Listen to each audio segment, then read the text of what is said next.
Hello and welcome to this week's European show. It was a poor night for Scottish football last night as Celtic, Rangers and Aberdeen all lost. Celtic and Rangers, they lost in the Europa League, and of course Aberdeen in the Conference League. It was Celtic 0, Braga 2, Rangers 1, Strum Graz 2 and Aberdeen 2, Shaktar Donetsk 3. We'll start with Celtic. I'm absolutely delighted to be joined by Michael Grant. Michael, it was another lacklustre performance from Celtic. They really lacked any threat again. What did you make of their performance? Yeah, really disappointing, Cara. Listen, there's so many issues around Celtic at the moment, isn't there, with the supporter unrest and the probably the manager unrest as well, in terms of Brendan Rodgers' frustration about the lack of activity at the end of the transfer window. And that lack of transfer activity is really coming home to roost, isn't it? Because the very problems that Celtic feared are exactly what are being realised in terms of the performances and the lack of goals. I think it's 5 failures to score in the last 9 games now for Celtic, and it's almost unheard of. You know, I mean, we've seen poor Celtic teams over the years, but it's, you know, it tends to be defensively that they can be weak, but they always tend to have strong forward lines and real danger up front, and at the moment I think they're lacking that. There was boos at half-time, there was boos at full-time, there was a max exodus when that second goal went in. You mentioned it there. Where do you think the failings do lie? Because there's responsibility in a lot of parties. There's the manager, there's the players, and of course there's the board. Yeah, listen, it's not binary. There's not kind of one thing or one individual or group of individuals that you point at. It's a number of factors. You know, Brendan Rodgers does acknowledge sometimes that he takes responsibility as well, and I think he does. That's true. Or he has to take responsibility. You know, that I don't think that at the moment Celtic are the sum of their parts. You know, they do have good players, they do have individual talent across the side, but there's just something missing at Celtic at the moment. It feels stale. It feels like a team that's in transition, and that it needs reinforcements, which now can't come until January. And obviously, the glaring kind of deficiencies are in attack, where, you know, you've got Dyson Maeda looking a bit out of sorts and on the right wing now. You've got Iheanacho through the middle, who's showing some ability and some danger in front of goal, but he's not what Kyogo was a year ago, 2 years ago.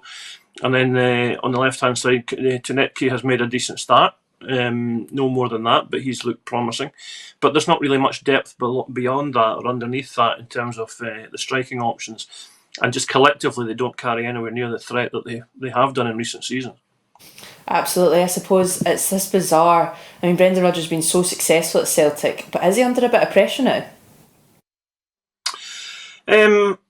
It's interesting, Cara, because you know, I think he's played it quite clever in terms of his positioning through this kind of recent drama and this recent crisis, that the supporters, I think, are siding with Brendan Rodgers in terms of the issues and the problems and where their sympathies lie, because I think they regard Rodgers as almost their kind of spokesman on this issue, because he has been as frustrated as they are.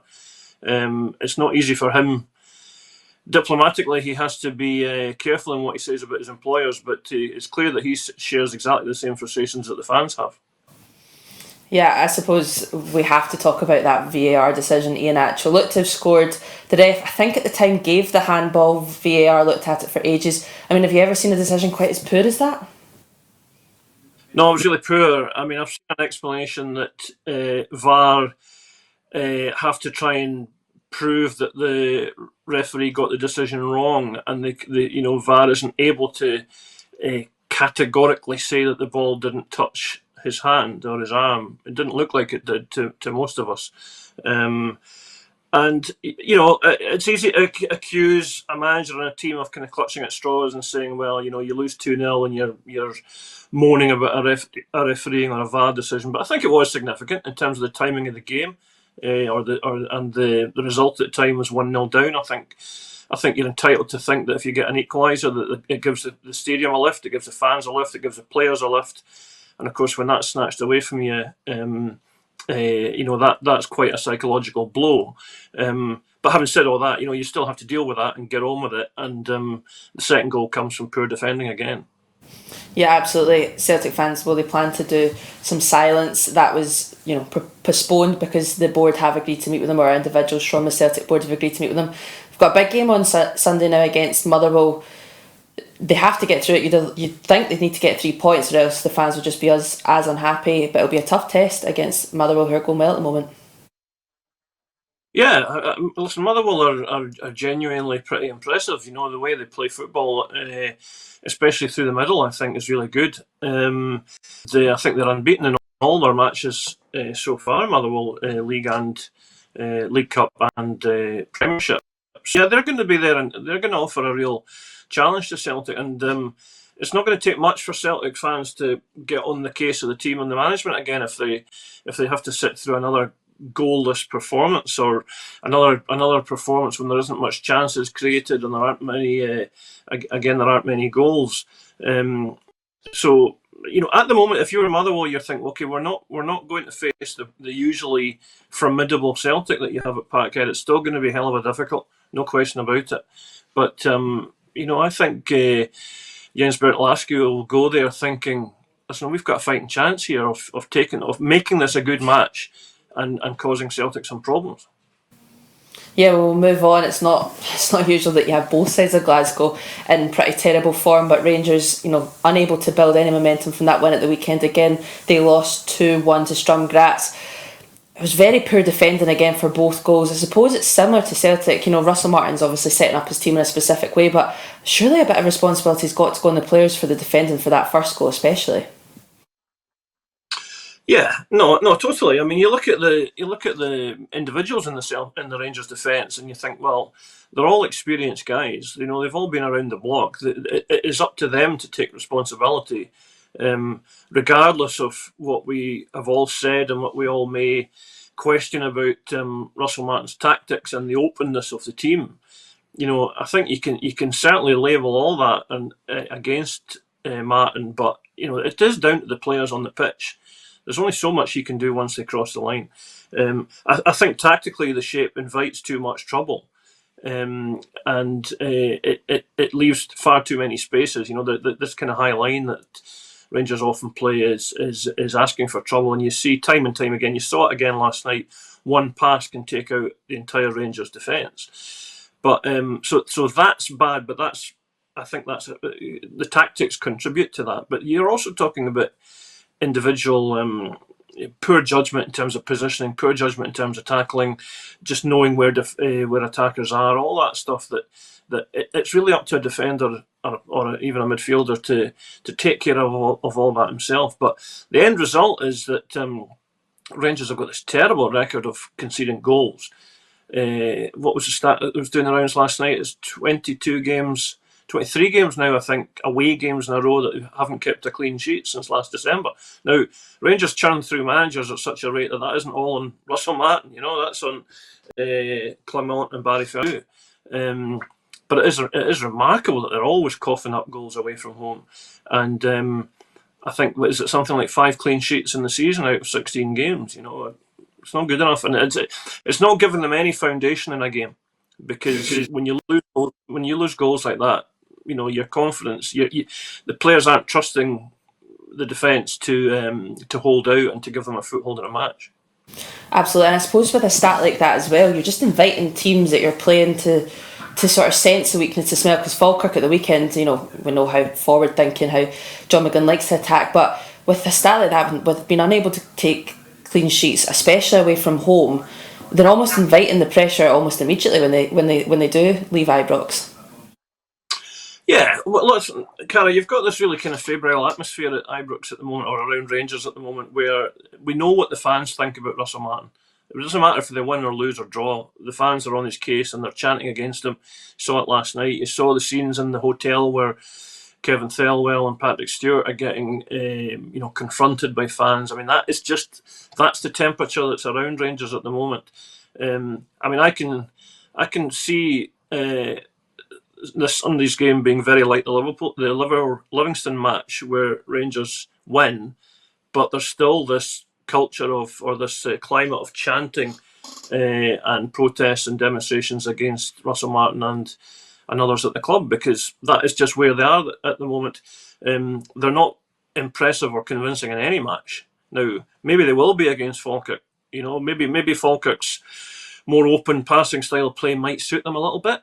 But if you were Falkirk and John McGlynn, you would think, well, there's no reason why we can't prolong and extend this record of failures that Rangers have defensively. Just lastly on Rangers, I suppose, I mean, it's the question that we talk about every single week. I suppose, will he go, won't he go? Would you say that a defeat against Falkirk would be the sort of, it feels bizarre because it feels like every week we're saying, well, if he doesn't win that game, he's gone. Do you think Falkirk is as important as a must-win, or do you think he's still got plenty of time in the bank? I'm not sure it's must-win, and nor do I think that he's got plenty of time in the bank. It should be must-win, of course, and if they don't win, the fans are going to go up in arms. But we've seen the fans up in arms, and we've seen that the board doesn't react to that.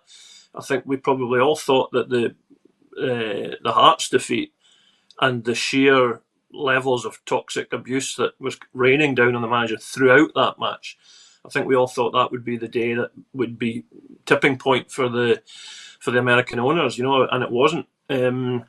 But listen, it's clear that they still have supported Russell Martin up to now. He's still in a job, but that can't go on indefinitely. You can't just stick with a losing manager or a failing manager. Now, I've seen it said this week that because of the kind of coaching changes or the imminent changes with Kevin Thelwell's son and all that this is the American owners, doubling down and sticking with this regime. I'm not sure that necessarily follows. I mean, you can appoint Kevin Thelwell's son and still change the manager. You know what I mean? And I know they are at the moment seen as being kind of part of the same thing, but if Rangers are sensibly run, Kevin Thelwell will outlast the manager, because that's what sporting directors are supposed to do. They're supposed to be there long-term and permanent. Anyway, that is a really long-winded way of saying I don't know what will happen with Russell Martin, but it's pretty obvious that if they struggle again at Falkirk, whether or not they drop points, the temperature will just keep cranking up on them. And eventually there will come a point where the Americans will say, this isn't working, hands up, we realise that this isn't working. But I don't sense that we're there yet. They've got an Old Firm semi-final coming up in a few weeks, about a month's time. At the moment, I'd be surprised if he was gone before then. Maybe that is the game that they will just roll the dice and say, let's see if he gets to a final where they would be favourites to win it, probably. But listen, who knows? Because we don't know the Americans well enough, Cara, to know how they find what makes them react and what feedback they're getting from the club within Glasgow to say, listen, this isn't working. Yeah, and I suppose from one under pressure manager to another, obviously it was Aberdeen 2, Shaktar Donetsk 3 last night. An overall positive night for Jimmy Tulane, though, would you say, despite the defeat? I think so. I mean, they competed really well against a good Shaktar side, very good Shaktar side, very smooth on the ball, very efficient. Listen, they were a better side than Aberdeen, there's no question about that, and so they should be, really, with their financial resources and their experience. They tend to be a Champions League team, Shaktar Donetsk, but Aberdeen showed enough. They've got this bizarre thing where they've scored 4 goals in Europe this season and haven't scored a goal in the league. I mean, how do you make sense of that? And they've played a couple of good teams in Europe as well. So I think there will be a lift from the fact that Carlson got a penalty goal. Nicky Devlin scored, but it came from a really threatening piece of play from Marko Lazetic, who hadn't shown an awful lot up till now, but I thought he looked a bit of a danger last night. There was 2 or 3 moments that were good from an Aberdeen point of view. Listen, ultimately it's a defeat, another one, but I think it's excusable, and I think there was enough there to buy a little bit of time for Jimmy Tulane. The supporters at full time were on board, on side. They stayed to applaud him and the team. But of course, it now rolls into Sunday when they're at home to Dundee, and they really have to get a victory in that. Yeah, I suppose it's the same with David Gray last year as well, that Hibs gave him time and that played its dividends by the end of the season. Would you say, though, from last night's performance, that potentially the pressure being off, maybe the expectation that they weren't going to be able to beat Shaktar Donetsk had a positive impact on the players? Yeah, listen, I think they bring a little bit of intensity to the European games that is too often lacking in the domestic games. I don't know whether it's just a the atmosphere lifts them, or whether there's that kind of fear of knowing that if you don't perform at your best, you'll get punished, or it's just a motivation thing. But there seems to be a bit more intensity and aggression to Aberdeen in the European matches, certainly at Pittodrie. But it's long overdue that they start to produce that domestically, because I think if they do, they have the players that are better than most teams in the league. They should be, because they've spent a lot of money. They haven't shown it so far. Defending hasn't really been the issue. Obviously, it's been the goal scoring. The defensive record is not.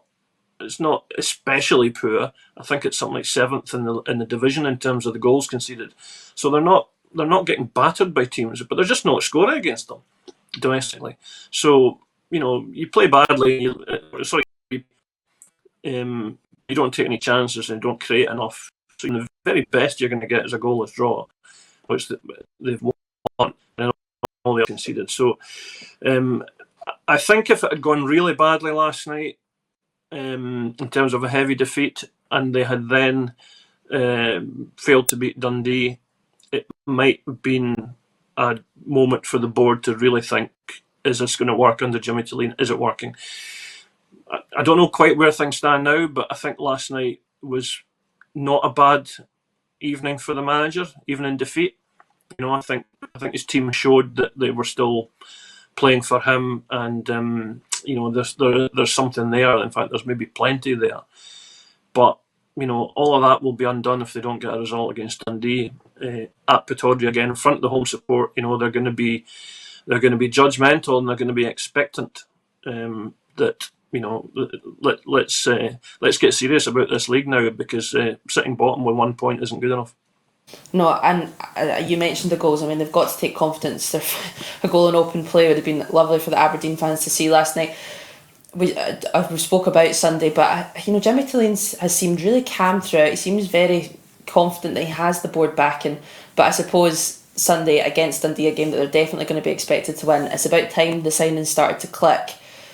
Is it a wee bit must win like it was with Russell Martin, or do you think as well that with the international break coming that he might just be able to see it through if he doesn't get the result at the weekend? I suppose it depends how it goes, Cara. I mean, if they're really poor and they lose 2-3-0 or something like that, then as I said earlier about Rangers, the fans will be in uproar about it. If they compete okay and it's a draw, it's a bit kind of meh, isn't it? It's neither one thing nor another. I think managers should always be wary in international breaks, because it is a natural kind of punctuation point in a season, and if boards are minded to change things, they've got a tiny little bit of time to do that and to get somebody else in. I don't think the Aberdeen board is minded to change it. They really want Jimmy Tillene to succeed.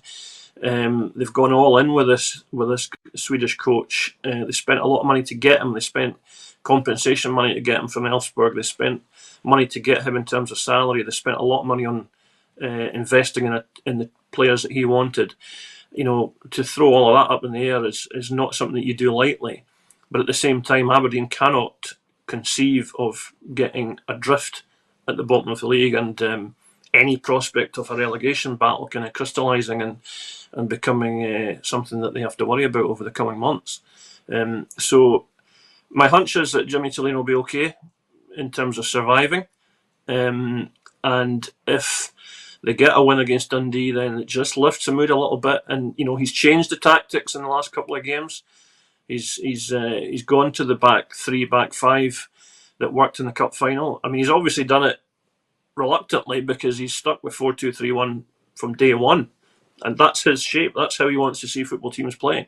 But it isn't working with this group of players. And against Motherwell, actually, I mean, they've lost both games that he's done it, against Motherwell and against Donetsk, but they have been better. They have competed and they've made chances. Last night they got a couple of goals. And as I say, they won't play a team as good as Donetsk for a while. In fact, I'm not even convinced they'll play a team as good as Donetsk this season.